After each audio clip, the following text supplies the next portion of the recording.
lahat, no? Luzon, Visayas, Mindanao. Update po tayo sa ating punla. Ito na po, 7 days old. Tumayo na sila. So praise God. So, makikita po natin na kahit napakainit, tumubo ng okay naman po yung tubo, no? So yun po, no? Siguro to mga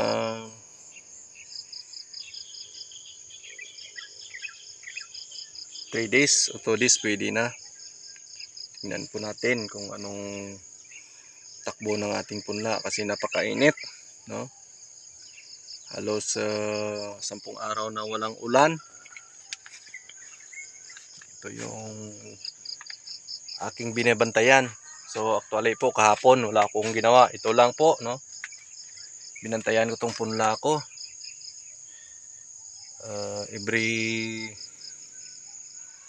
Halos every 1 hour nisprehan ko po ng knapsack sprayer para hindi siya matuyo. Mainit, mahangin, so kailangan nating alagaan kasi napakabata pa nila. So konting tiyaga lang po sa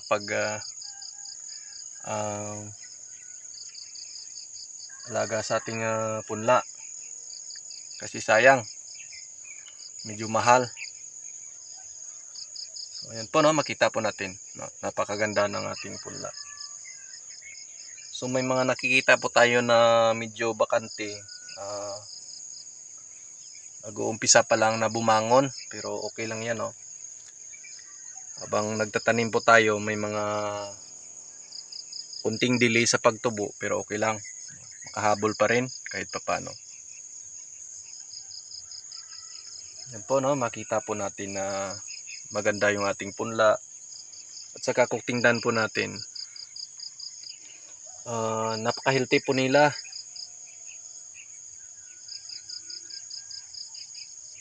So ito lang yung maganda kung kala ko nga maulan, pero makita natin na 10 araw na napakainit ng panahon.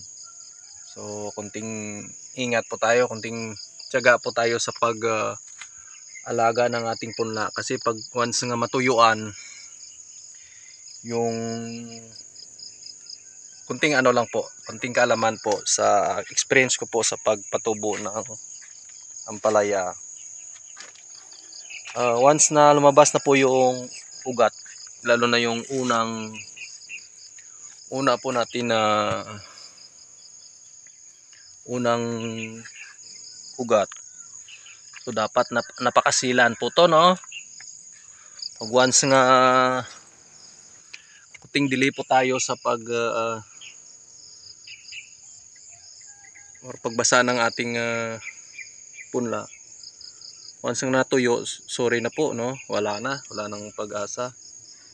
So yun ang laging iniingatan ko po, no? Yung dapat yung moisture ng lupa ay maganda talaga.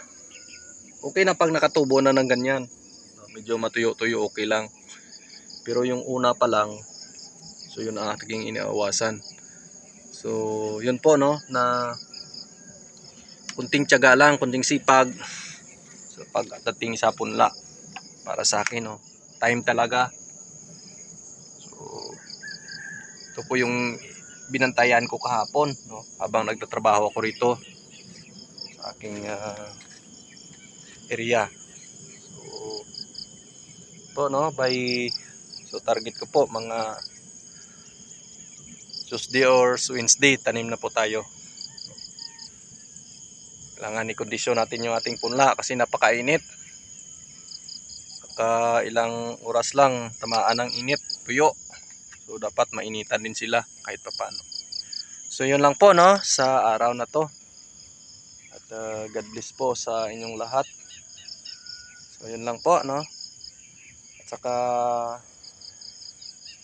shout out pala kay Mikay kag kay Maxine, ang pinakamaganda na palisada, no. Shout out kay Maxine.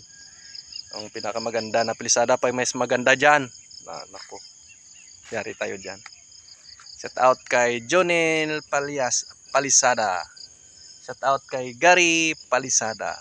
So yan po, no, yung ating mga kapitbahay dito.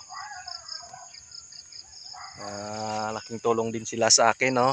So shout out po sa inyong lahat. At saka sa mga Palisada pamilya.